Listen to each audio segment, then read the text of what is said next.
한국불교 금강선언 총재 화란 스님과 함께 알기 쉬운 불교 이야기에 대해 배웁니다. 이미 출가해서 트르벤이 강변에서 머리를 깎고 옷을 갈아입으신 뒤 아누피아 마을에 들어가서 암밤나무 숲속에서 일주일을 지내셨습니다. 그 후에 왕사성을 향해서 가다가 빈비사라 임금님을 만나 출가를 포기하고 함께 정치를 할 것을 종용을 받습니다. 이런 말씀은 간단하지만은 지난번에 말씀을 들으셨죠. 부처님이 삭발을 했다고 하는 것은 오늘날 우리가 보는 것처럼 머리를 아주 빡빡 깎은 것이 아니고 상투, 임금님이 보통 가지고 있는 그 상투를 잘랐습니다. 또 옷은 그 산에서 사냥을 하는 사람이 위장을 하기 위해서 수행자들의 옷을 가장하고 있는 것을 태자복과 같이 바꾸어서 입었습니다. 어떻게 됐든지 삭발하고 법복을 입었다고 하는 것은 이미 출가자의 모습을 완전히 갖추었습니다. 그래서 아누피아 마을에 들어가서 부처님은 최초로 걸식을 하시게 됩니다. 그래서 거기서 얻은 밥을 암밤나무 숲속에 들어오셔서 잡수시고 일주일 동안을 명상을 하십니다. 지금 내가 출가를 했지만은 어디로 어떻게 할 것이냐 하는 문제입니다. 당시에 모든 수행자들이 가장 많이 모여있는 장소가 베나레스고 그 다음에 신성시 되면서 수행자들이 또 공부를 많이 하는 사람들이 모여있는 장소는 바로 가야산을 중심으로 한 그 부근이었습니다. 그래서 부처님은 바로 그쪽을 향해서 걸어가시게 됩니다. 바로 그 가야산을 가시려면은 왕사성을 거쳐서 가야 되지요. 그래서 왕사성을 지나가는데 벌써 소문이 쫙 퍼져가지고 그 자기 나라를 연관을 잘 가지고 보호를 해주고 있는 빈비사라 임금, 말하자면 큰 나라의 임금님이 나와가지고 만나가지고 출가를 포기하도록 합니다. 당신 같은 사람이 있어야 정치를 할 수 있으니까 만약에 땅이 적고 무엇이 부족해서 그런다면은 차라리 나하고 같이 정치를 우리나라에서 하자, 이렇게 제안을 합니다. 어제 말씀드린 대로 나한테 늙고 병들고 죽지 않는 약을 준다면은 나는 바로 이 당신 나라에서 운동을 함께 할 것이 아니라 바로 우리 부모님을 모시고 내 나라를 지키겠다, 이런 이야기를 하지요. 너무 뜻이 깊고 강함으로 빈비사라 임금님은 회유가 되지 않는다는 것을 아시고 설득을 포기합니다. 대신에 만일 당신이 성도하게 되면 나 먼저 꼭 제도를 해달라, 이렇게 부탁을 합니다. 부처님은 이에 굳게 약속을 합니다. 그리고 베살리성으로 가서 발가바 선인이라고 하는 선인을 만나게 됩니다. 하여간 세속에서 공부를 할 때는 세속 선생이 중심이 돼야 되지만 출가를 해서 공부를 할 때는 출가 스승을 만나야 되는 것입니다. 그래서 거기에는 300여 명의 제자를 거느린 발가바 선인이 고행을 하고 있었기 때문에 그렇게 가신 것입니다. 무엇을 위해서 고행을 하느냐? 천당에 태어나기 위해서 고행을 합니다. 부처님은 장사하는 사람은 보배를 위해서 바다에 들어가고 왕자는 나라를 위해서 군대를 일으키고 신성 공부하는 사람은 천당을 위해서 고행하는구나 하고 다시 물었습니다. 물과 불을 그렇게 섬기면 무슨 좋은 일이 있느냐?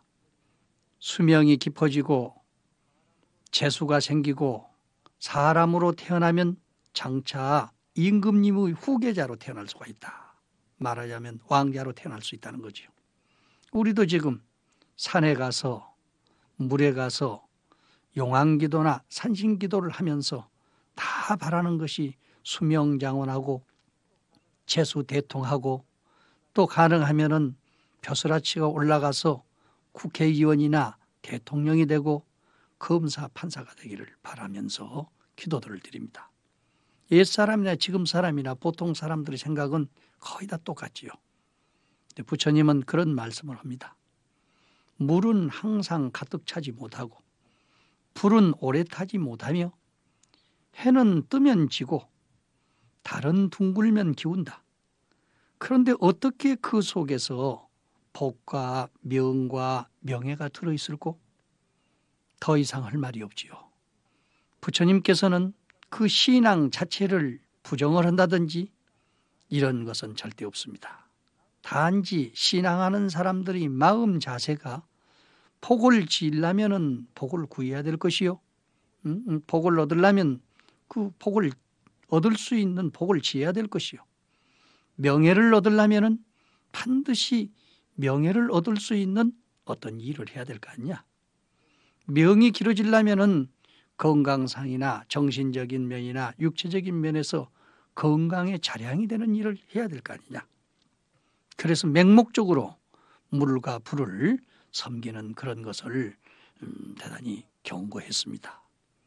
그러나 후세에 우리 불교에서도 민속신앙과 서로 접해지면서 이제 그 물은 하나의 용왕으로서 또 불은 화신으로서 또는 산은 산신으로서 섬겨지게 됩니다.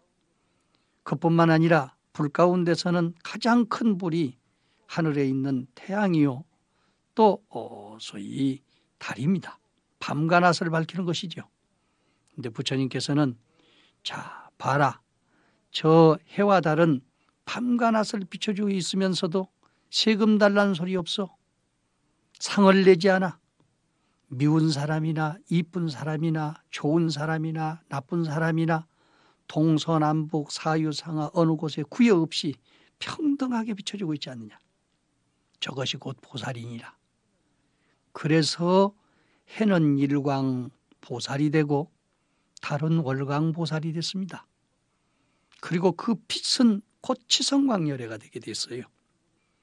같은 물을 섬기고 같은 불을 섬겨도 우리는 불의 성품과 그 물의 작용을 잘 봐서 그 성품을 깨닫는 사람은 곧 성불을 하게 돼 있어요. 물은 1000번 만화를 하더라도 절대로 그 습성이 변치 않습니다. 물은 밑으로 흘러가고 불은 위로 흘러갑니다. 절대로 법을 어기는 일이 없습니다. 이와 같이로 그 성품과 작용과 모습을 보고 깨달음을 얻도록 가르쳐가지고 거기에서 명예를 얻게 하고 거기에서 명을 장원하게 하고 거기에서 복을 구하게 한다면 당연히 부처님도 거기서 함께 공부를 했을는지 모릅니다. 그러나 맹목적으로 물을 보고 절을 하고 불을 보고 예배를 드리고 또 해와 달을 향해서 온갖 제를 지내면서 하기 때문에 그렇게 의미 없는 일을 해서는 안 된다 그랬어요. 또 음식 장만해가지고 대중한테 이게 공양하고 하는 일은 역시 복 짓는 일 가운데 한 가지지만은 해와 달을 핑계해서 복을 짓고 물과 산을 핑계해서 명예를 얻을 것이 아니라 친실한 마음으로서 자연에서는 자연의 법을 배우고 사람에게서는 사람의 법을 배우는 것이 옳다고 부처님은 생각하셨습니다.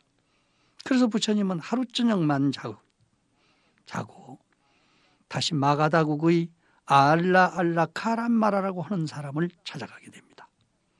알라 카란마라고 하신 분은 일찍부터 요가 행자로 이름이 나 있기 때문입니다. 지난번에 내가 부처님의 그 연대에 대해서 말씀을 드리면서 인도 사람들이 세 가지 특징을 가지고 있다는 말씀을 드렸습니다. 적게 먹고도 오래 사는, 소위 장수를 하는 그런 그 원인이 요가에 있다 이런 이야기. 무식한 것 같지만은 한 번 말과 노래가 나오기 시작하면은 한 달, 두 달을 연속해 가면서 그 어려운 문자와 사상을 노래할 수 있는 그런 사람들이 돼 있는데 이건 베다 사상의 영향이라는 이야기를 했고 인도가 거지가 많지만은 진짜 거지들 가운데서는 마치 부처님의 걸사정신에 의해서 살기 때문에 도둑질을 하지 않고 남을 업신여기지 않고 그 가운데서도 그 도를 닦는 그런 사람들이 더러 많이 있다, 이런 이야기를 했습니다. 그런데 바로 이 마가다국에서 알라알라 카란마라고 하는 사람은 바로 요가를 잘한 사람입니다. 요가로 유명한 사람이에요.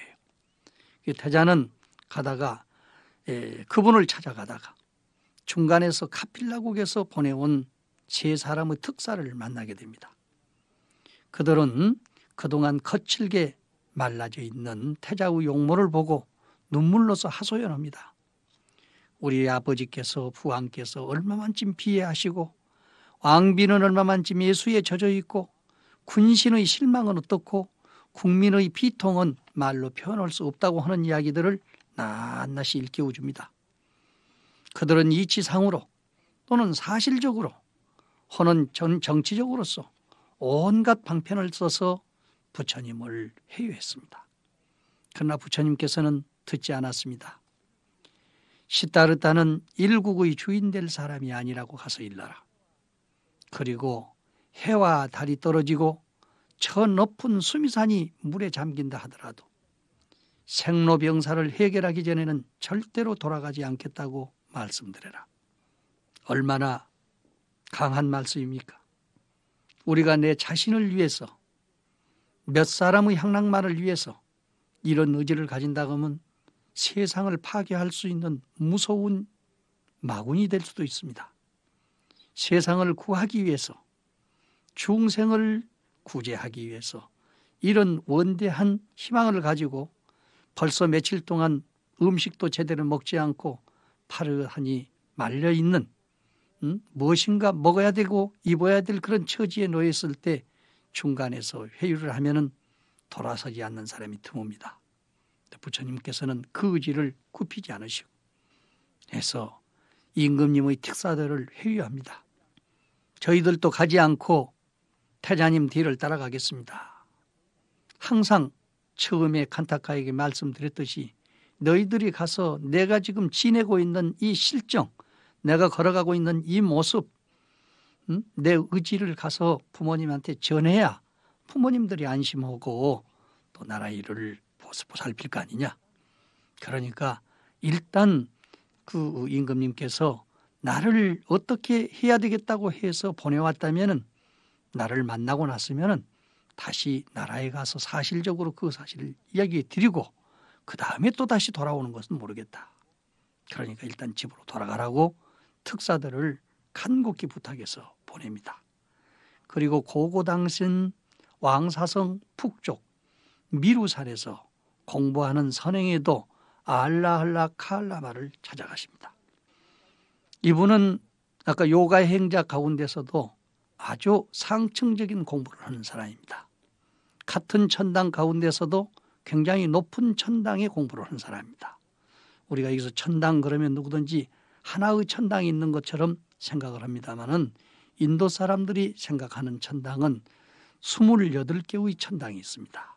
그리고 그 천당마다 의식주가 각각 다르고 생각하는 사고방식이 다르고 또 정신적인 그 현상이 다르기 때문에 그 천당을 28개로 나누어서 설명을 하고 있는데 그 28개의 천당 가운데서 맨 마지막 천당, 공이 다함이 없는 공무변처천에 태어난다는 것을 이분은 희망하고 공부하시는 분이에요. 그래서 알라알라 카란마를 찾아뵙고 그렇게 선을 해가지고 무엇을 하십니까? 그러니까 나는 공이 다함이 없는 공무변천에 태어나기 위해서 공부를 하고 있다. 그랬습니다. 그래서 부처님은 여기서 보름 동안 함께 공부를 합니다. 공무변천에 그분이 이야기한 대로 열심히 공부를 해서 공무변천에 이르렀지만은 그것 가지고서는 생로병사는 해결할 수가 없었습니다. 그래서 마지막으로 칼라마보다도 한 수 뛰어나고 훨씬 훌륭하다고 하는 우트라카 라마푸타, 당시로서는 최고의 지도자라고 일컬어지는 분입니다. 그래서 그분을 찾아가서 그는 물었습니다. 당신은 무엇을 공부하십니까? 그러니까 나는 피상 비비상처천, 생각을 하지 않았지만은, 즉 무심경계에 있지만은 아주 생각이 없어진 경계는 아니다. 이런 경계에 가서 가장 평화를 얻는 천당에 갈 수가 있다. 이렇게 됐습니다. 3개월 동안 그와 함께 선을 닦습니다. 그러나 역시 그것만 가지고서는 출가의 목적을 달성할 수 없으므로 단독적인 방법에 의해서 신체 단련부터 해야 되겠다는 생각을 가지고 6년 고행에 들어가시게 되는 것입니다. 대개 우리들은 출가를 해서 어느 곳을 갈 때 자기중심적인 편견에 의해서 수행을 하는 경우가 많습니다. 그렇기 때문에 어떤 분은 지리산에 갔다가, 어떤 사람은 한라산에 갔다가, 어떤 사람은 백두산에 갔다 와서 지리산 전기만 다 받아가지고 왔다. 또는 저런 데다가 지리산 도사다, 백운산 도사다 이렇게 써붙이시는 분도 있습니다. 그런데 그렇게 해가지고서는 최대의 인격을 형성할 수 있는 것은 아닙니다. 어떤 기운을 좀 받아가지고 영향력을 받을 수는 있지만은 진실한 깨달음이라는 것은 모르는 사람은 아는 사람을 찾아서 잘 묻고 거기에 법답게 수행을 하는 것이 옳습니다. 우리 부처님의 수행 과정을 볼 것 같으면 정말로 법답고 그 세속적인 학문을 그만치 익혔는데도 진실하게 하시는 모습을 볼 때 우리가 꼭 본받아야 될 일이 아닌가 생각이 되고, 출가자는 반드시 이를 의지해서 수행을 해야 될 것으로 생각이 됩니다.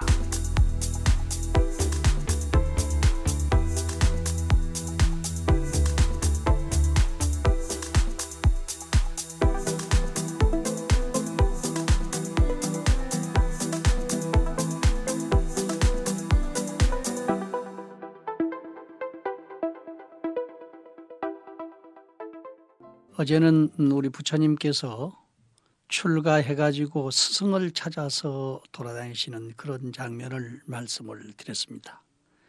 그런데 거기서 우리가 공무변처천이니 식무변처천이는 또는 비비상처천이니 하는 이런 어려운 말씀을 드렸기 때문에 처음 듣는 분으로서는 이해가 잘 되지 않았을 것으로 생각이 됩니다.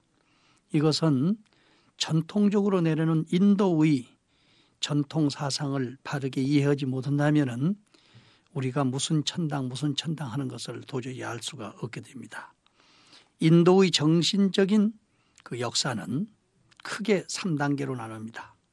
정치적인 면에서 역사를 구성하는 것이 아니고 인도 사람의 정신사를 형성하는 데 3단계로 구분합니다. 첫째는 기원전 1500년부터 약 1000년까지, 이건 리그베다 시대로부터 모든 그 세상의 변에서 나타나는 현상을 다 그대로 신으로 봅니다. 산은 산신, 물은 물신, 태양은 태양신, 달은 달신, 바람은 바람신, 이렇게 해서 모든 것을 신으로 보고 숭배하는 시기가 됩니다. 이 시기를 신화적인 우주시대라고 이러는데, 정치적으로서는 아리안 민족이 그 진로를 찾아서 개척하는 그런 시대가 됩니다. 둘째 번에서는 야유르베다 시대, 즉 기원전 1000년 전부터 800년 사이에 아리안 민족이 그 중국의 오하 지방으로부터 황하 유역으로 이주해가지고 정착 생활에 들어간 그런 시기입니다. 이 시기에는 사회제도와 종교적인 의식이 정비되어서 바라문교의 재단이 형성된 그런 시기입니다. 셋째 번에는 오이소 시대다.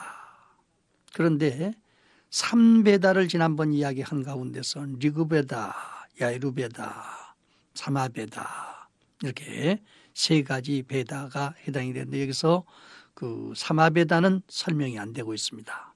이 사마베다는 리그베다와 야이루베다를 다시 한번 그 이야기식으로 풀어서 정리한 그런 시대이기 때문에 차차 이제 그 뒤에 정립이 되지요. 그리고 훨씬 뒤에 가면은 아타르바 베다라고 해가지고 주문을 내오는 베다 시대가 됩니다. 이것이 우리 불교에도 밀교와 깊은 관계를 맺게 됩니다만은, 하여간 그 정신사를 크게 세 가지로 나눌 때는 리그베다 시대, 야이루베다 시대, 그 다음에는 철학적인 시대인 오이서 시대다. 서기 전 800년부터 600년 사이에 형식적으로서는 전기의 사상을 개성해 나오면서 말하자면 리그베다나 야이르베다나 사마베다나 이런 것을 전부 개성해 나오면서도 차례로 이것을 전환해서 드디어 자아 철학을 형성합니다. 저 하늘에 가서 신이 있는데 그러면 나는 뭐냐? 저 물을 보고 푸르다, 누르다, 차다, 덥다 이렇게 구분하는 나는 누구냐? 이런 것을 스스로 돌아보는 자아 철학이 완성되는 시기예요. 그러나 이들 모든 시대는 결국 하나의 배다 시대에 속한다고 봐야 됩니다. 그 배다 시대의 특징은요. 다 같이 신을 섬기고 그 신들이 사는 세계, 즉 천당을 설정해가지고 사람들이 그곳에 가서 태어나기를 희망하는 천당 시대라고 봐도 과언이 아닙니다. 그래서 하늘에 있는 모든 신들을 여러 가지로 이름을 짓습니다. 다우스피탈을 하늘신, 창공신을 바루나, 태양신을 미트라, 길상신을 비슈누, 무한신을 쉬바, 부자의 신을 바가, 세력의 신을 익사, 인간의 시조는 마누라고 생각했습니다. 지옥의 신은 야마, 세력의 신은 우사스, 우레의 신은 인드라, 술의 신은 소마, 폭풍의 신은 마루츠, 불의 신은 아그니, 기도를 받아주는 신은 브라마, 악의 신은 아수라, 이 외에도 피를 빨아먹는 흡혈귀라든지 나찰 등 나아가서는 소나 말이나 돼지 이런 것까지도 다 신으로 봅니다. 소신, 말신, 뱀신, 올빼미신, 숲신, 용신 등 온갖 것을 모두 신격화 해가지고 숭배하였고 그들이 윤회 전생하는 세계에는 지옥, 악이, 축생, 인간, 천당, 아수라의 세계가 있다고 이렇게 믿었습니다. 그러니까 벌써 우리 불교가 성립되기 이전에 이러한 세계관은 이미 인도의 전통 사상 가운데 다 들어있는 것입니다. 그럼 무엇이 다른 거냐? 이제 차차 설명이 되겠습니다만은 저 사람들은 지옥, 악이, 축생이 어떻게 해서 생겼다고 하는 것을 알지를 못해요. 전 하느님이 나쁜 사람은 그냥 지옥에다 집어쳐넣었을 것이다. 또 탐욕을 부른 사람은 아기로 태어나게 만들었을 것이다. 이렇게 타령, 다른 사람의 명령에 의해서 신의 명령에 의해서 그렇게 된 것으로 생각하지만 부처님께서는 한 생각 화내면 즉시 지옥이다. 한 생각 탐욕을 버리면 아기가 된다. 한 생각이 밀어내게 되면 축생이 돼. 한 생각 바르면 사람이 되고 한 생각이 즐거우면 천당이 되고 한 생각에서 투쟁심이 일어나면 곧 아수라가 되는 것이다. 그러니까 그 육도 세계가 다른 데서 오는 것이 아니라 곧 우리 마음 하나에서 온다고 하는 것을 가름해서 설명해 준 것이 부처님의 정신입니다. 그런데 이 천당에 대해서도 어제도 말씀드렸듯이 자그만치 28가지의 천당이 있어요.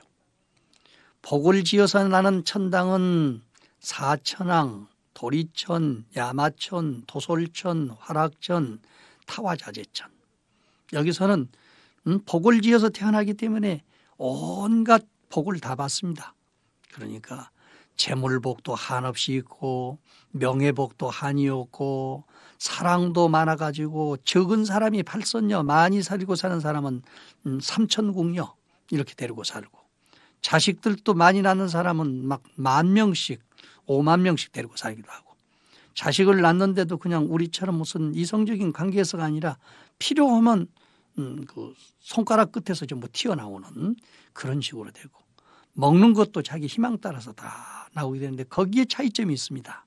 그것이 어느 정도의 수준이냐에 따라서 수준에 따라서 사왕천, 도리천, 야마천, 도솔천, 화락천, 타화자재천 이렇게 올라갑니다. 그러니까 예를 들어 말할 것 같으면 사왕천에 태어나가지고 하루 저녁을 잔다면은 가령 인간의 수명으로 10년을 지낸다면 그 다음 도리천은 하루 저녁 자면 20년, 야마천은 그 배가 돼서 40년, 도솔천은 그 배가 돼서 80년, 화락천은 160년, 타화자재천은 320년 이렇게 해서 순서적으로 올라가서 하루 저녁 잠은 320년씩 되는 것을 365일씩 계산해 가지고 100년을 계산해 보세요. 얼마나 되겠는가.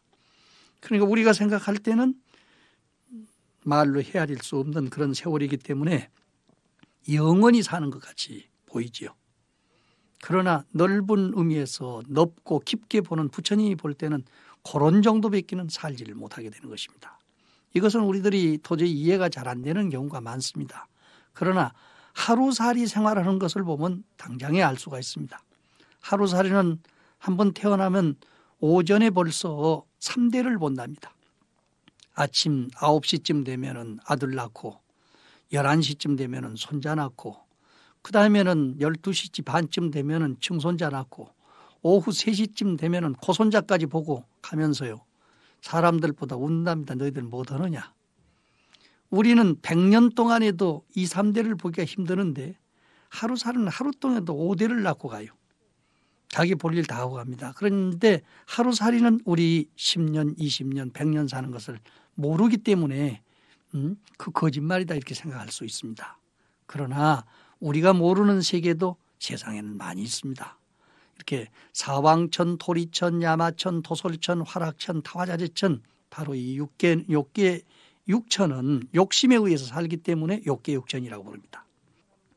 그 다음에 요가를 해서 태어나는 것은 범중천, 범보천, 대범천, 소광천, 무량강천, 광음천, 소정천, 무량전천, 변정천, 무운천, 복생천, 광가천, 무상천, 무번천, 무열철, 성견천, 선연천, 색구경천 등 전부 18개가 있습니다.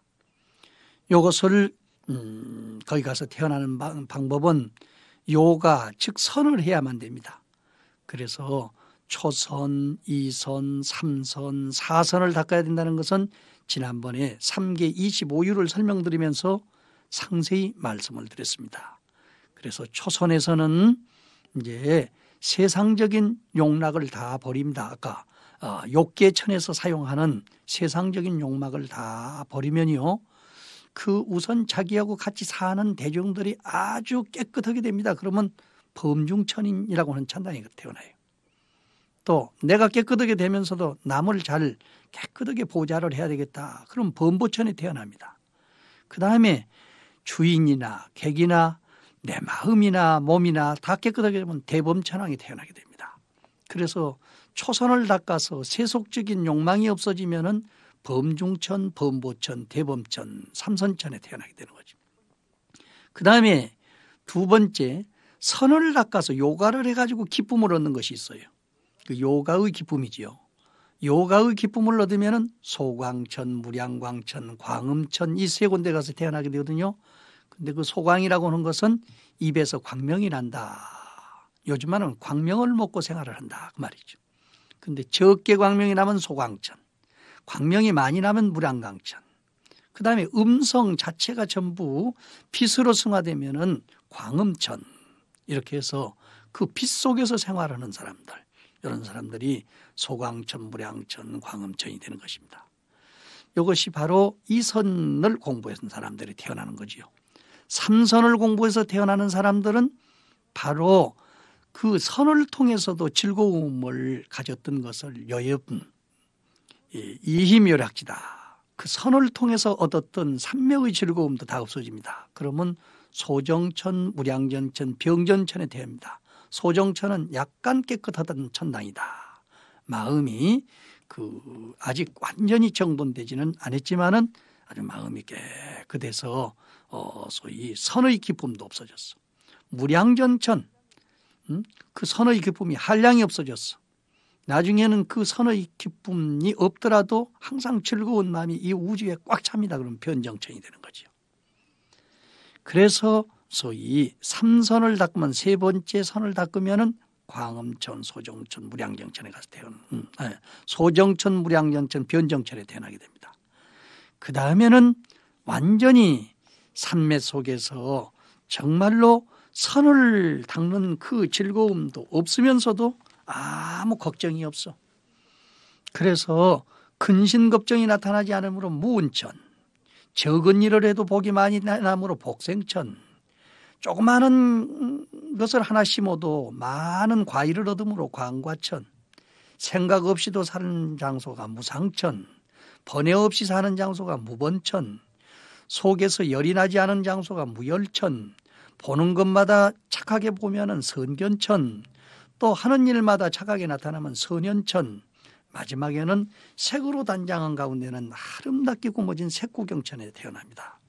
이것이 소위 제4선에서 9천을 닿기 때문에 앞에 3선에서 3선치라면 3, 3은 9 플러스 9 할 것 같으면 18천이 됩니다. 그래서 색계는 욕심은 갖지 않고 살지만은 순수한 정신적인 색상을 중심으로 해서 이루어진 세계가 18천이 되는 것입니다. 그런데 순수 정신적인 세계가 4개가 있다 그랬습니다. 공무변처천, 식무변처천, 무소유처천, 비비상처천. 공무변처천, 생각이 완전히 텅텅 비어진 것이 가도 끝도 없이 되면은 공무변처천. 식무변처천, 식은 알식자입니다. 상식과 지식이 가도 없이 끝없이 어느 곳에 가도 걸릴 것이 없어요. 그런 식무변처천. 그 다음에 무소유처천, 아무것도 소유를 갖지 않고 살면서도 어느 곳에 가든지 구애가 없이 사는 무소유처천. 그 다음에 비비상처천, 비상은 생각하지 않는다. 생각이 없다. 그럼 무심이지요. 그러나 생각이 아주 없는 것이 아니기 때문에 비비상, 생각이 없지 않다 그 말이죠.